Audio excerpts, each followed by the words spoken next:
ground beef hit $5.35 a pound last year.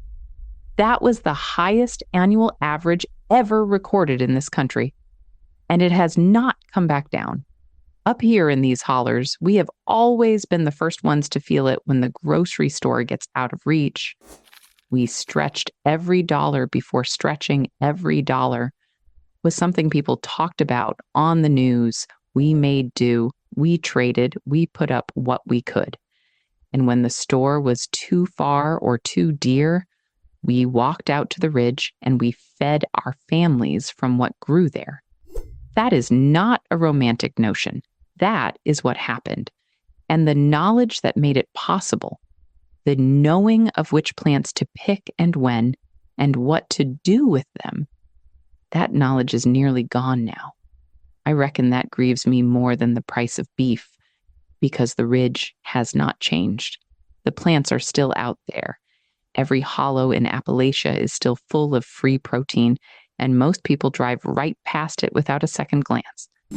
Before we go any further, I want to say what I always say. What I share here is the old mountain way. It is tradition and folk practice, passed down through generations of women who knew these hills. It is not a doctor's advice, and nothing here should take the place of the care you need for your own family. Always do what is right for yours. Now, there is something else I want you to sit with before we get to the plants themselves. Most people think of protein and joint pain as two separate problems. Protein is a dinner table problem. Joint pain is a medicine cabinet problem. You go to the grocery store for one, and you go to the doctor for the other. What the old granny women on this ridge understood, and what took modern science a good long while to catch up to, is that several of these mountain plants solve both at the very same time. The same leaf that feeds your muscles is also drawing inflammation out of your joints. That is mountain medicine at its most efficient. That is the tradition we almost let die. And this is the week to go get it, because summer does not wait. Let us start with the one my granny called the king of the ridge, stinging nettle. Every hillside, every creek bank, every disturbed edge of ground in Appalachia has it. Most people know it only as the thing that burns you when you brush against it in shorts. What they do not know is that stinging nettle contains close to 27% protein by dry weight.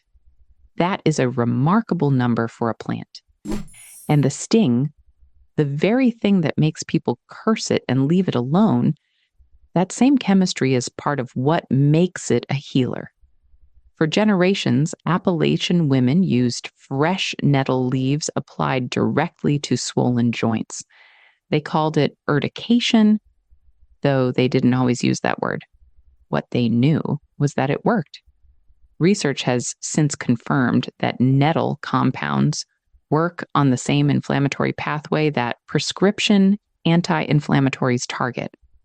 The old women did not know about NF-kappa B pathways. They just knew what they saw.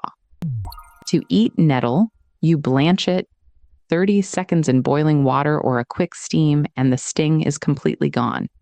What you have left is a dark green, mineral-rich cooked green that holds its own against any garden spinach.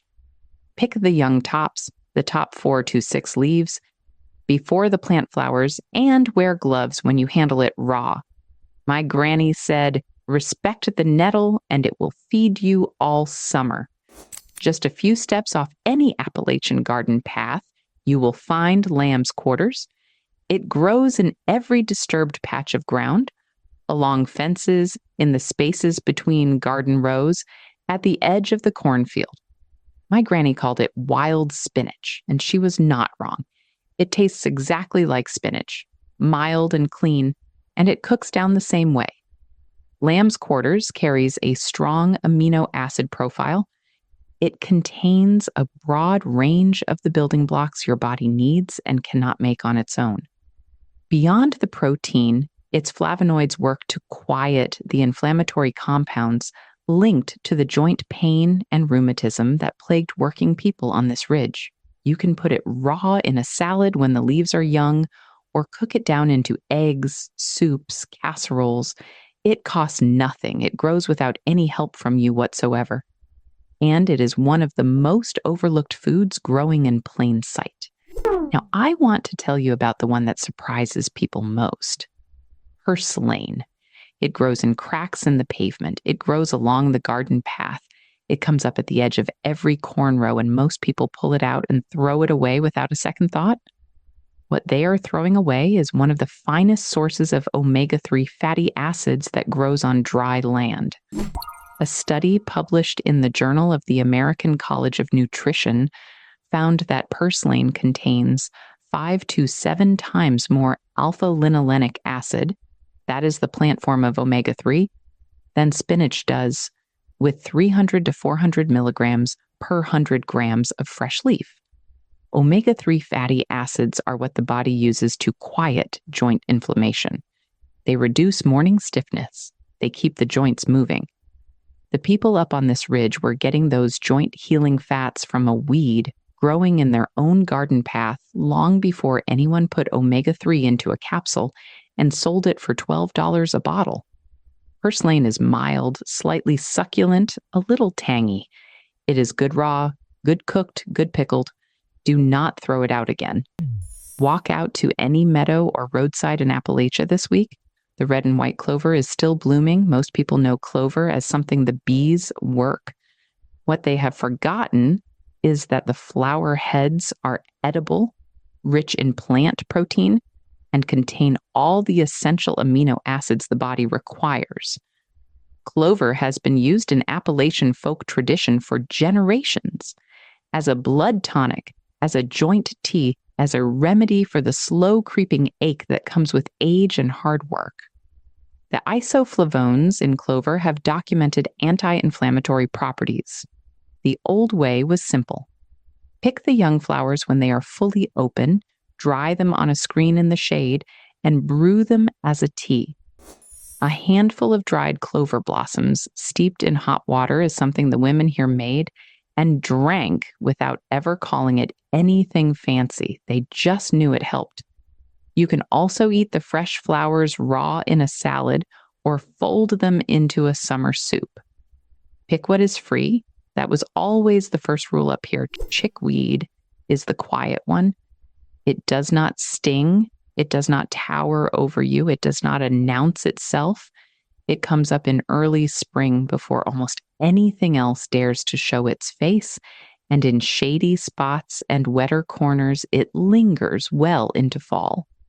You could walk over it 100 times and never notice it. It is mild enough to eat straight from the ground. The tender stems and small leaves go right into a salad, and it carries solid plant protein alongside high levels of vitamin C. My granny called chickweed nature's cooling herb. She used it as a poultice on inflamed joints and on burns, on any place where the skin was angry and hot.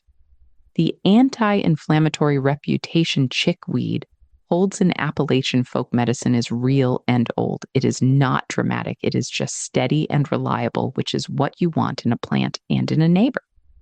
Now, here is the one that will truly surprise you.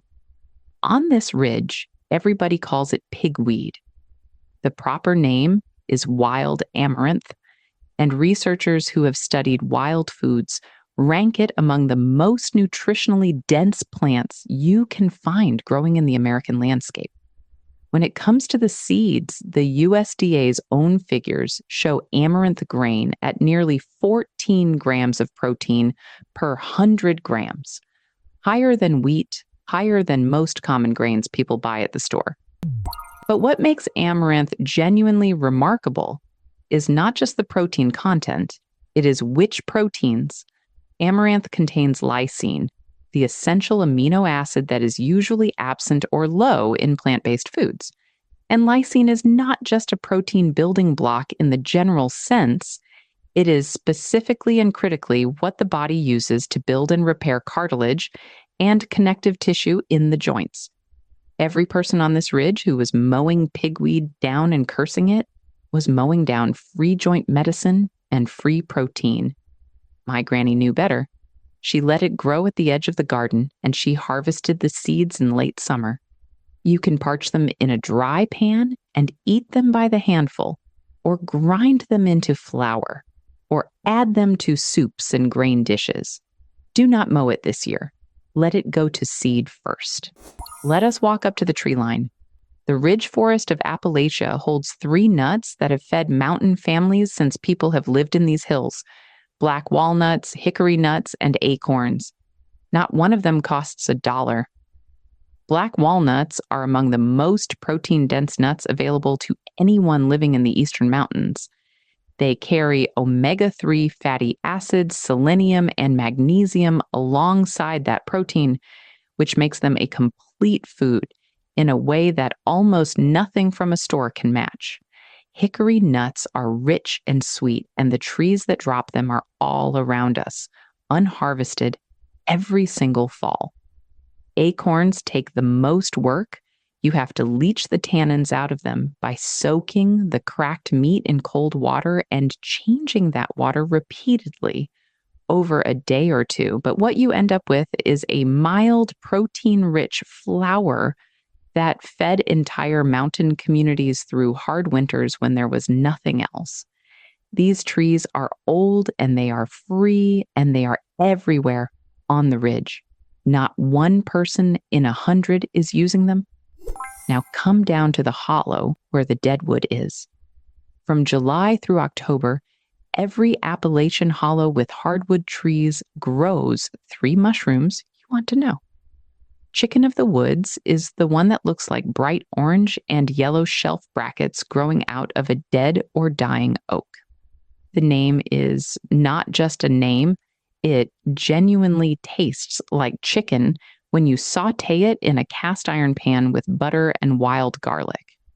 The USDA-aligned nutrition data shows fresh chicken of the woods at over 4 grams of protein per 100 grams of fresh mushroom, which is meaningful for a foraged food with no fat and a full plate of minerals alongside it. Turkey tail is the fan-shaped mushroom, banded in brown and cream that you find on every rotting log. Reishi is the glossy reddish shelf that grows on hardwood stumps. Neither of those last 2 is primarily a food mushroom. You would not fry them in butter, but they have been used in traditional medicine for an age, and modern research has confirmed that both turkey tail and reishi contain compounds that regulate and calm the immune-driven inflammation responsible for the joint degradation that wears people down over time. The old mountain healers brewed them as teas and tinctures. They did not know the mechanism. They just knew the outcome. Now, here's the thing that I most want you to understand about how all of this was actually used. The old women on this ridge did not sit down and think about protein percentages. They thought about feeding a family, and the genius of what they built was not any single plant. It was the layering. A summer soup made from nettle tops, lamb's quarters, a handful of dried clover, and whatever mushrooms had been put up from the hollow gave a working family more nourishment than a pound of ground beef. And unlike the beef, which costs $5.35 a pound at the store today, which is the highest it has ever been, the soup came from the hillside for nothing. Layered across those plants was a full spectrum of anti-inflammatory compounds that together quieted the aching joints that came with hard mountain work. This was not gourmet cooking. There was no recipe card. It was survival intelligence, passed through generations of women who could not afford to be wrong, tested against real life in real hollers, refined over 200 years. That same knowledge is what modern science has only recently begun to confirm. Researchers at Amsterdam University Medical Center published findings showing that a plant-based diet was comparable in effectiveness to pharmaceutical painkillers and anti-inflammatory medication for patients dealing with rheumatoid arthritis and osteoarthritis. They were not studying mountain weeds. They were not sitting in Appalachia. But they confirmed in a clinical setting what the granny women here had documented in practice across 2 centuries. The right plants reduce joint pain. Food is medicine. The science just took a long time to find its way back to the hollow. I want to leave you with something practical before we close. Every morning through July and August, I go out before the dew is off and I pick a double handful of young nettle tops. The very top sets of leaves, still tender and bright. I pick a good handful of lamb's quarters. I pull up a small cluster of purslane from the edge of the garden where it comes up every year without any help from me. I take it all inside and I drop the nettle into boiling water for 30 seconds to take the sting out. Then I drain it. I toss everything together with a drizzle of walnut oil and a pinch of wild garlic. I eat it alongside my eggs. It takes 5 minutes. It costs nothing. And I reckon my joints have not stopped me from doing what I love on this ridge. Not yet.